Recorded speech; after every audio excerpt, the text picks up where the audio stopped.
पूरा देश कह रहा है अब की बार करारी हार। ये मैं नहीं कह रहा हूँ, ये कह रही है गोवा की जनता। My 3 sons are all at home, all studied, they are all at home. They don't have jobs. क्या आपको मालूम है कि इस वक्त देश में सबसे ज्यादा बेरोजगारी, अनएम्प्लॉयमेंट गोवा में है? और अच्छी बात यह है कि गोवा की जनता जागरूक है, पढ़ी लिखी है और वो बीजेपी सरकार के नेताओं को घेर रही है, लगातार सवाल पूछ रही है। The national statistics show that we are the highest, the state where the unemployment is the highest. Centre for monitoring Indian economy CMIE के मुताबिक गोवा में सबसे ज्यादा बेरोजगारी है। जनवरी 2023 में 11.6% पर जो अनएम्प्लॉयमेंट रेट था वो बढ़कर 15.5 हो गया अप्रैल 2023 में, और अगस्त 2023 में भी अनएम्प्लॉयमेंट रेट था 13.7 के आसपास। सोचिए, पूरे देश में एवरेज अनएम्प्लॉयमेंट रेट 3.1 है, लेकिन गोवा में बेरोजगारी नेशनल एवरेज से 3 गुना ज्यादा है।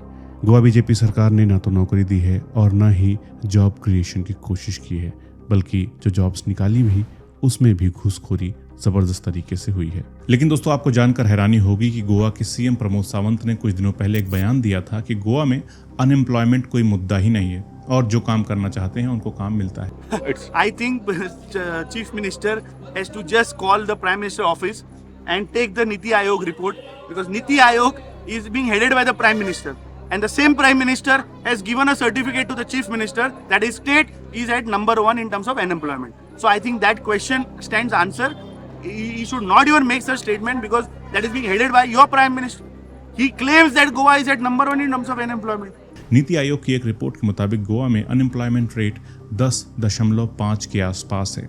पूरे इंडिया में गोवा तीसरे नंबर पर आता है जहां पर अनएम्प्लॉयमेंट रेट सबसे ज्यादा है। ये नीति आयोग की रिपोर्ट है। दरअसल गोवा में अब 2 एयरपोर्ट हैं, एक है मोपा एयरपोर्ट और एक है पुराना दाबोलिम का एयरपोर्ट। मोपा एयरपोर्ट जब खुला तो गोवा के लोगों को उम्मीद थी कि उनको बीजेपी सरकार से नौकरी मिलेगी और बीजेपी सरकार ने भी इसका वादा किया था, लेकिन गोवा के बहुत कम लोकल लोगों को वहां जॉब मिली। कांग्रेस के कैंडिडेट रमाकांत खलप ने सीधे CM प्रमोद सावंत पर ही आरोप लगाया कि सावंत ने अपनी ही सैंकुलिम कॉन्स्टिट्यूएंसी के लोगों को नौकरी नहीं दी। दोस्तों, ये इशू इतना बड़ा है कि कुछ दिनों पहले नॉर्थ गोवा के ही कुछ युवकों ने बीजेपी के सांसद श्रीपद नायक का घेराव भी किया था। गोवा के मोपा एयरपोर्ट को बीजेपी सरकार अपनी एक उपलब्धि की तरह दिखाती है, लेकिन वहां के किसान सरकार पर आरोप लगा रहे हैं कि उनकी जमीनों पर किया गया सर्वे इग्नोर करके उनकी जमीनों को वेस्टलैंड दिखाया गया और एयरपोर्ट के लिए एक्वायर कर लिया गया। किसानों से सरकारी लोगों ने एयरपोर्ट बनने के बाद नौकरी देने का वादा किया था, लेकिन वहां के किसानों के पास ना तो अब वो कह रहे हैं कि जमीनें हैं और ना ही नौकरी। Lot of promise were given during for Mopa airport. People who lost their land for Mopa were promised compensation at the market rate. Still they have not got it. They were promised jobs in lieu of the land that have lost. They have not got it. Locals have promised almost all the job there. Almost, okay, let us say 80%. नौकरी के बारे में जब गोवा के CM Pramod Sawant से पूछा गया था तो उन्होंने कहा था कि यूथ को वहां पर ट्रेनिंग दी जा रही है, लेकिन नौकरी मिलेगी इसकी गारंटी नहीं है। मोपा एयरपोर्ट के अलावा और भी वादे थे जिनको बीजेपी ने पूरा नहीं किया है। जैसे वादा किया था कि गोवा के all India institute of Ayurveda में 80% जॉब्स गोवा के लोगों को मिलेंगी, लेकिन जमीनी हकीकत क्या है वो देखिए। नीति आयोग का रिपोर्ट ग्राउंड रियलिटी बहुत कुछ कहता है। आप देखिए, गोवा में आज ऑलमोस्ट 2-2.5 लाख के आसपास में जो यूथ है वो अनएम्प्लॉयड है। 10,000-15,000 के जॉब कुछ करते हैं प्राइवेट सेक्टर में, but I don't know how they are surviving and how they will survive if they have families together.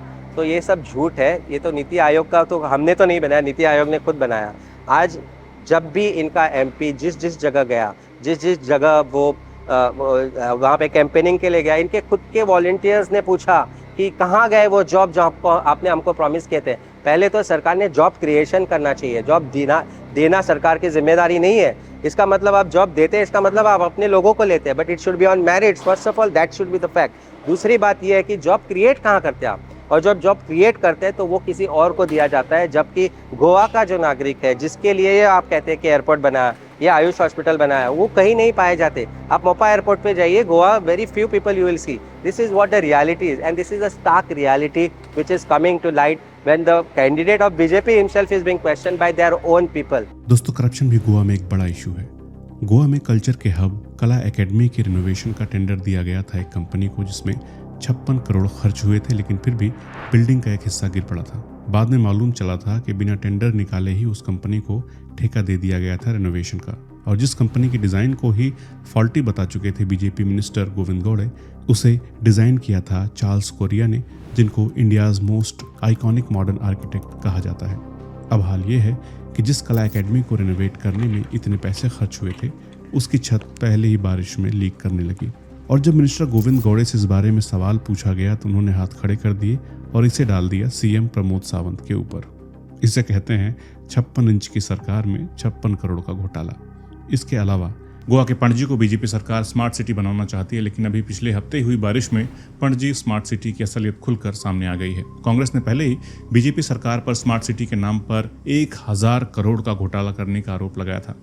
Smart city की कंस्ट्रक्शन में नेशनल एवरेज से ज्यादा पैसे भी खर्च हो रहे हैं।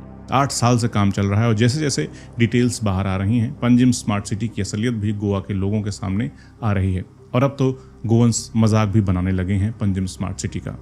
If you come in the rainy season, you might realize you might have to come with a boat. This may be another Venice of India.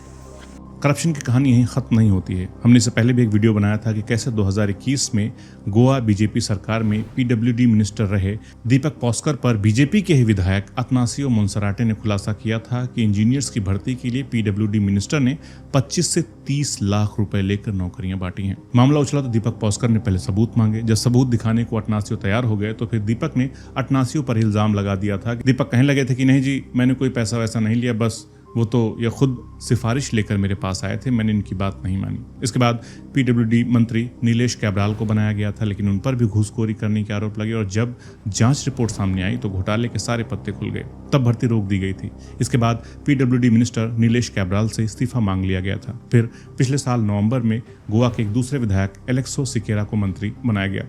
मुझे तो गोवा की राजनीति दूसरे राज्यों से काफ़ी अलग दिखाई देती है। यहाँ तो कहा जाता है कि मनोहर पर्रिकर के जाने के बाद हर कोई सीएम है और उसकी वजह से कोई किसी को कुछ नहीं समझता है। सभी बीजेपी नेता आपस में गुत्थम गुत्था रहते हैं। करप्शन अनमेजरेबल है। जब अनएम्प्लॉयड यूथ से अगर इतना पैसा मांग रहे, घूस मांग रहे, उसमें दिखा रहा है कि लालच कहाँ तक पहुंचे गोवा के गवर्नमेंट और मिनिस्टर्स का। मुझे लगता है कि यहाँ पर पार्टी मायने कम रखती है, दोस्ती ज्यादा। तभी तो महाराष्ट्रवादी गोमांतक पार्टी से एमएलए जीत आरोलकर पर एक अवैध कॉलोनी बनवाने का आरोप लगा। उस कॉलोनी में आरोलकर जी बिजली और सड़क तक की सुविधा दिला चुके थे, लेकिन फिर मालूम चला कि कॉलोनी की जमीन पर तो अवैध कब्जा किया गया था। लेकिन सीएम प्रमोद सावंत ने जीत आरोलकर जैसे नेताओं पर एक्शन लेने के बजाय जिस शख्स पर अवैध जमीन पर घर बनाने का आरोप है, उन्हीं को गोवा हाउसिंग बोर्ड का चेयरमैन बना दिया था। खैर, किसी की दोस्ती दुश्मनी से अपने को क्या, लेकिन जैसे मुझे गोवा बहुत पसंद है और वहाँ पर मैं ज़मीन लेना चाहूँ या कोई भी बंदा घर लेना चाहे तो वो कोशिश करेगा कि कोई फ्रॉड ना हो उसके साथ। मगर यहाँ तो एमएलए जीत आरोलकर पर आरोप लगे हैं कि पूरी की पूरी कॉलोनी ही अवैध रूप से बसा दी गई है और ऐसे एमएलए का याराना है सीएम से, तो थोड़ा डर लगता है कि आम आदमी की क्या ही सुनवाई होगी वहाँ। खैर, वापस आते हैं अनएम्प्लॉयमेंट के मुद्दे पर। दोस्तों, अपने देश का दुर्भाग्य यही है कि बहुत कम सीट्स ऐसी होती हैं जहां पर बेरोजगारी, अनएम्प्लॉयमेंट के मुद्दे पर चुनाव लड़े जाते हैं, लेकिन गोवा के लोग अपने राइट्स को लेकर बहुत वोकल हैं और ये देखकर मुझे बहुत ही अच्छा लगा। लोगों ने बताया कि बीजेपी सरकार में लोगों का कोई विश्वास नहीं रह गया है और वो नौकरी के मुद्दे को लेकर खासे नाराज हैं।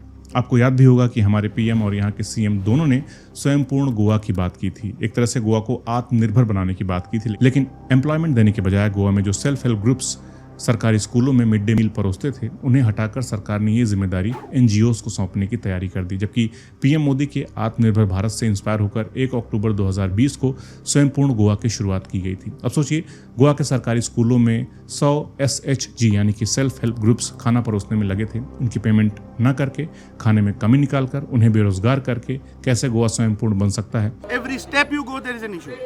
The basic infrastructure, the health, the employment, the price rise, destruction of the ecology of Goa converting into a coal hub. There are thousands of issues, and this time the people of Goa are going to show them. दोस्तों, यहाँ पर हमने देखा कि लोग रोजगार न मिलने से नाराज तो हैं, लेकिन सेंट्रल गवर्नमेंट से उतने नाखुश नजर नहीं आ रहे हैं यहाँ पर जितना कि राज्य सरकार और यहाँ के सीएम से। कांग्रेस के लिए चुनौती होगी कि क्या वो बेरोजगारी के मुद्दे को स्टेट से उठाकर नेशनल लेवल पर ले जा पाएगी और क्या इस चुनाव में उसे इसका फायदा मिलेगा, ये तो देखने वाली बात होगी। 7 मई को यहाँ पर वोटिंग होनी है। उस दिन गोवा की पब्लिक वोट देगी। वोट देने से पहले उन मुद्दों को जरूर ध्यान में रखें जो आपकी जिंदगी को प्रभावित करते हैं। तो दोस्तों, जल्द मिलते हैं एक नए वीडियो में, नई जगह, नए मुद्दों के साथ। नमस्कार।